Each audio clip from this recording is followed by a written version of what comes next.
ہمارے استاد فرمایا کرتے تھے کہ یہ توحید سمجھنے سمجھانے والی بات نہیں ہے، یہ تو پینے اور پلانے والی بات ہے۔ تو توحید جو ہے یہ ایک زندہ قوت کا نام ہے، اور توحید کا نور جب ایک بندے کو نصیب ہوتا ہے تو اس کے تقاضے ہیں، اور اس توحید کے نور کا ظہور ہے جو بندے سے ہوتا ہے۔ یعنی توحید کے عقیدے سے پختگی جب انسان پاتا ہے، اس کا ایک فائدہ اور ایک ثمرہ یہ ہوتا ہے کہ وہ اللہ کے علاوہ کسی سے نہیں ڈرتا ہے۔ یہ توحید کا فیضان ہے۔ اگر توحید راسخ ہے، اگر عقیدہ توحید مضبوط ہے، اور یہ یقین ہے کہ ہر شے کا مدبر متصرف حقیقی اللہ ہی ہے، اس کے چاہنے سے ہوتا جو کچھ ہوتا، اس کی مرضی کے بغیر ایک پتہ بھی جنبش نہیں کر سکتا، یہ اگر یقین ہے، موت و حیات اس کے ہاتھ میں ہے، عزت و ذلت اس کے ہاتھ میں ہے، اگر یہ یقین ہے تو پھر انسان کسی بندے سے نہیں ڈرے گا، وہ کسی سے خوف زدہ نہیں ہوگا، اس کے سینے میں صرف خوف اپنے رب کا ہوگا۔ یہ توحید کا لازمی نتیجہ ہے۔ توحید کا جو عقیدہ ہے وہ ہم سے تقاضا کرتا ہے کہ ہمارے سینے میں اللہ کے علاوہ کسی اور کا ڈر موجود نہ ہو۔ حضرت شیخ سعدی شیرازی فرماتے ہیں، میں رود بار کے جنگل میں کھڑا تھا، ایک شخص آیا، شیر کے اوپر سوار ہے، ہاتھ میں اس نے سانپ کا کوڑا پکڑا ہوا ہے۔ میرے پاس آ کر کے اس نے جو ہے وہ اپنی سواری کو جو شیر کی صورت میں تھی روکا۔ جب میں نے اس کو دیکھا تو میں ڈر گیا، تو وہ ہنس کے کہنے لگا، سعدی ڈر گئے ہو؟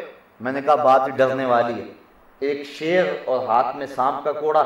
تو وہ بزرگ مسکرا پڑے، کہا سعدی تو خدا کا ہو جا، خدا کی ساری خدائی تیری ہو جائے گی۔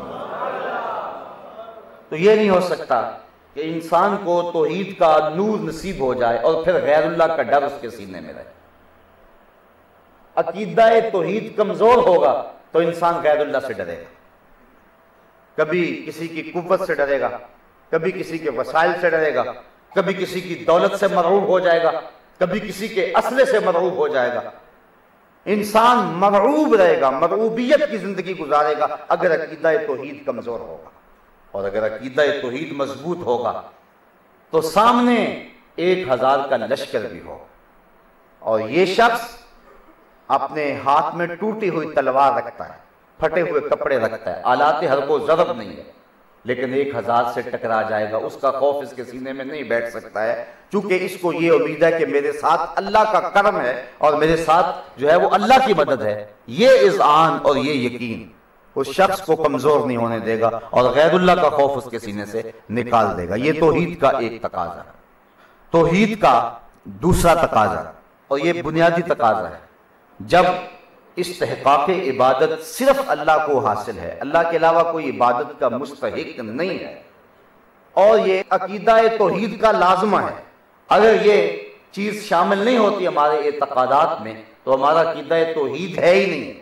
اگر یہ عقیدہ شامل نہیں ہے کہ اللہ کے علاوہ کوئی بھی مستحق عبادت نہیں ہے، صرف کوئی مستحق عبادت ہے، تو جب یہ یقین ہے اور اذعان ہے تو پھر تقاضا ہوا عقیدہ توحید کا کہ ہم اللہ کے علاوہ کسی کی عبادت نہ کریں اور اپنی پیشانی کو اس کے حضور جھکا دیں، نہ تو اس کی عبادت سے انکار کر سکیں، نہ سستی برت سکیں، اور نہ کسی اور کی عبادت کر سکیں، یعنی اللہ کی عبادت کریں اور شرک میں کبھی بھی مبتلا نہ ہوں، یعنی شرک فی العبادت، یعنی کسی اور کو عبادت میں ہم شریک نہیں ٹھہرا سکتے، چاہے جتنا بھی جلیل القدر کوئی شخص کیوں نہ ہو۔ یہ توحید کا تقاضا ہے۔ یہ پیشانی اللہ نے سجدے کے لیے بنائی ہے اور اپنے حضور جھکنے کے لیے بنائی ہے۔ اگر یہ پیشانی اس کے حضور جھکتی رہے گی تو پھر کسی اور کے آگے نہیں جھکے گی۔ اقبال نے اس لمبے فلسفے کو 2 لفظوں میں بیان کر دیا، ایک سجدہ جسے تو گراں سمجھتا ہے، 1000 سجدے سے آدمی کو دیتا ہے نجات۔ اقبال کہتا ہے اس کے سامنے جھک جا، پھر تجھے کسی اور کے سامنے جھکنا نہیں پڑے گا، ورنہ در در پہ ٹھوکریں تیرا مقدر ہوں۔ سویر سے لے کر شام تک کس کس کو سلوٹ کرتا پھرے گا، اس سے بھی یاد تعلق رکھنے چاہیے، اس سے بھی ہونے چاہیے، اس سے بھی ہونے چاہیے، کس کس کو سلوٹ مارتا پھرتا ہے، کس کس کے سامنے تو سجدہ ریزیاں کرتا پھرتا ہے۔ اگر اس ایک کے حضور جھک جائے گا تو پھر تجھے کسی اور کے حضور جھکنے کی ضرورت نہیں ہوگی، وہ ایک سجدہ تجھے 1000 سجدوں سے نجات دے دے گا۔ یہ توحید کا لازمہ ہے اور توحید کا تقاضا ہے کہ ہم اللہ ہی کی عبادت کریں اور اللہ کے علاوہ ہماری پیشانی کسی اور کے آگے نہ جھکنے پائے۔ یہ پیشانی اللہ نے بنائی ہی اپنے حضور جھکنے کے لیے، بلکہ اللہ تعالیٰ نے پوری کائنات کے اندر جتنی بھی مخلوقات بنائی ہیں ان کی عبادتوں کے مختلف طریقے ہیں، سارے طریقے انسان کی عبادت میں جمع کر دیے۔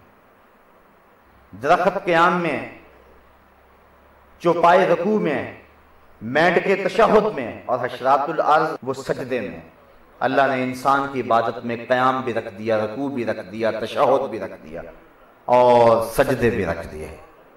چونکہ یہ اشرف المخلوقات ہے، اس کی عبادت تمام مخلوقات کی عبادتوں کی جامع ہونی چاہیے۔ تو اللہ تعالیٰ نے حضرت انسان کو اپنے لیے بنایا اور قرآن میں واضح طور پہ فرمایا کہ ہم نے انسان اور جن کو اپنی بندگی کے لیے پیدا کیا۔ زندگی آمد برائے بندگی، زندگی بے بندگی شرمندگی۔ ہماری تخلیق کا مقصد ہی اللہ تعالیٰ جل شانہ کی عبادت کرنا ہے۔ اللہ تعالیٰ فرماتا ہے والذی خلق لکم ما فی الارض جمیعا، زمین میں جو کچھ ہے اے انسان میں نے تیرے لیے پیدا کیا۔ ہر شے انسان کے لیے بنائی اور انسان کو اپنے لیے بنایا۔ جو چیزیں اس کے لیے بنائی ہیں اس نے کوتاہی تو نہیں کی۔ سورج اس کو روشنی دینے کے لیے بنایا گیا ہے، کبھی سورج نے اپنا مدار بدلا؟ چاند اس کے آنگن میں چاندنی بکھیرنے کے لیے پیدا کیا گیا، کبھی چاند نے اپنی کرنیں اس سے سمیٹی؟ تارے اس کو چھاؤں دینے کے لیے اور اس کے پھلوں میں رس بھرنے کے لیے بنائے گئے، کبھی ستاروں نے جو ہے وہ اپنے مزاج کو بدلا؟ اس کو جو بھی اس کے لیے اللہ تعالیٰ نے بنایا ہے وہ اپنی ڈیوٹیاں دے رہا ہے، اور جو مقصد تھا اس کی تخلیق کا یہ اس مقصد سے انحراف کرتا ہے۔ مالک اتنا کریم ہے، کبھی نہیں کہتا سورج کو، وابڈا والے تو 3 مہینے بل نہ دیں تو میٹر کاٹ لیں گے، لیکن اللہ نے کبھی نہیں کہا سورج تیری دھوپ اس کے آنگن میں نہیں جانی چاہیے، یہ مجھے سجدہ نہیں کرتا۔ کبھی چاند کو نہیں کہا کہ تو اس کے آنگن میں چاندنی نہ بکھیرنا، یہ نافرمان ہے۔ کبھی نسیم صبح کو نہیں کہا کہ تیرے جھونکے اس گھر کا طواف نہ کریں، اس لیے کہ یہ میرا نافرمان ہے۔ اسے ہوائیں بھی پہنچ رہی ہیں، اسے پانی بھی پہنچ رہا ہے، بارش بھی اس کو مسلسل مل رہی ہے، سورج اور چاند کی چاندنی اور دھوپ اور تمازت اور حدت اور گرمی بھی اس کو پہنچ رہی ہے، درخت اس کے لیے پھل بھی دے رہے ہیں، زمینیں اس کے لیے سونا بھی گر رہی ہیں، پوری کائنات اس کی خدمت میں لگی ہو، وہ انکار کرے یہ اقرار کرے۔ اللہ کہتا ہے کہ ان کی ڈیوٹی میں نے لگائی ہے، یہ اپنی ڈیوٹی سے منحرف نہیں ہوں گے۔ یہ انسان نکمہ ہے، اشرف المخلوقات ہو کے اپنے رب کے حضور سجدہ ریزی بھی اس کو توفیق نہیں ہوتی۔ تو یہ توحید کا تقاضا ہے کہ اللہ ہی کی عبادت کی جائے اور شرک سے اجتناب کیا جائے۔ توحید کا تیسرا تقاضا یہ ہے کہ اللہ پر توکل کیا جائے، اللہ پر بھروسہ کیا جائے۔ اللہ تعالیٰ قرآن مجید میں ارشاد فرماتا ہے کہ توکل کرنے والے اسی پہ توکل کرتے ہیں، اور جو اللہ پر توکل کر لے اللہ اس کے لیے کافی ہو جاتا ہے۔ اور ایک حدیث میں آتا ہے اگر تم اللہ پر توکل کرنے کا جو حق ہے وہ ادا کر دو، وہ تمہیں اس طرح رزق دے جس طرح پرندوں کو عطا کرتا ہے۔ پرندے جب گھر سے نکلتے ہیں تو انہیں نہیں پتا ہوتا ہم نے کہاں جانا ہے، وہ کوئی جگہ چھوڑ کے نہیں آئے ہوتے کہ کل یہاں آنا ہے۔ بن توکل پنچھی اڑ دے تے خرچ نہ پلے زیرا ہو۔ جب اڑتے ہیں تو انہیں کوئی پتہ نہیں ہوتا، لیکن جب صبح جاتے ہیں تو خالی پیٹ ہوتے ہیں، شام کو جب آتے ہیں ان کے پیٹ بھرے ہوئے ہوتے ہیں، وہ اللہ کے بھروسے پہ اڑتے ہیں۔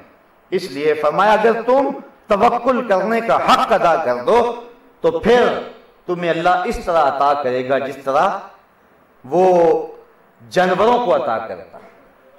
یہ ہم جو کر رہے ہیں کام کاروبار، یہ اسباب کی دنیا، ہمیں اس کی ترغیب دی گئی ہے، لیکن ہمارا رزق اس پہ موقوف نہیں ہے، یہ بات ذہن میں رکھیں۔ مت یہ کوئی سمجھ لے کہ میں کام کرتا ہوں تو رزق ملتا ہے، نہیں کروں گا تو کہاں سے ملے گا؟ جو لکھا ہے وہ مل کے رہے گا۔ شیخ سعدی شیرازی فرماتے ہیں ایک بندہ کہنے لگا کیسے ملے گا؟ جنگل میں گیا، دیکھا ایک لومڑی ہے جس کے ہاتھ بھی نہیں ہے اور اس کے پاؤں بھی نہیں، سوچا کہ اس کو کیسے رزق ملتا ہو۔ تجسس کے لیے ایک درخت کے اوپر چڑھ کے بیٹھ گیا، شیر آیا، اس نے شکار کیا، پس خوردہ چھوڑ کے چڑھا گیا، لومڑی ریگی اور جا کے اس نے وہ جو پس خوردہ تھا شیر کا کھایا اور اپنا پیٹ بھر لیا۔ اب وہ بھی ایک غار میں جا کے بیٹھ گیا، جب تو لومڑی کو بغیر کسی محنت کے دیتا ہے تو میں تو اشرف المخلوقات ہوں، مجھے نہیں دے سکتا۔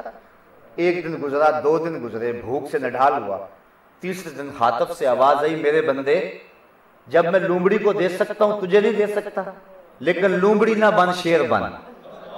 خود بھی کھا اور اوروں کو بھی کھلا، ورنہ جو تیرے مقدر کا ہے وہ تو تجھے ملے گا، لیکن تو لومڑی نہ بن، شیر بن۔ ہمیں شیر بننے کا حکم دیا گیا ہے۔